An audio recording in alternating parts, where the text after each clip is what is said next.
இந்தியாவின் ஒரு சிறிய கிராமத்தில் மீரா என்ற பெண் இருந்தாள். சிறிய வயதிலிருந்தே அவளுக்கு கிராமத்தில் மாற்றம் கொண்டு வர வேண்டும் என்ற கனவு. ஆனால் அங்கு பெண்கள் கல்வி பெறுவதற்கோ வேலைக்கு செல்லுவதற்கோ அதிக ஆதரவு இல்லை. அவளுடைய குடும்பம் அவளை சீக்கிரம் கல்யாணம் செய்ய விரும்பியது. கிராமத்தினர் தலைமை என்பது ஆண்களுக்குத்தான் என்று நினைத்தனர். ஆனால் மீரா விட்டு கொடுக்கவில்லை. கடினமாக படித்து பல்கலைக்கழகத்தில் சேர்ந்து கல்வி முடித்தாள். பிறகு கிராமத்திற்கு திரும்பி பெண்களுக்கு கல்வியும் தன்னம்பிக்கையும் கொடுக்க தொடங்கினாள். அவள் ஒரு பெரிய ஆலமரத்தின் கீழ் மாலை நேர வகுப்புகள் தொடங்கினாள். பல முதியவர்கள் இதற்கு எதிர்ப்பு தெரிவித்தனர்.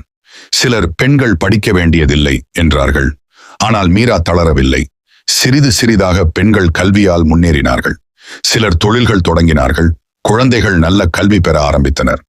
ஆண்களும் பெண்களை ஆதரிக்கத் தொடங்கினர். அதன் பிறகு கிராம மக்கள் மீராவின் முயற்சிகளை புரிந்து கொண்டார்கள்.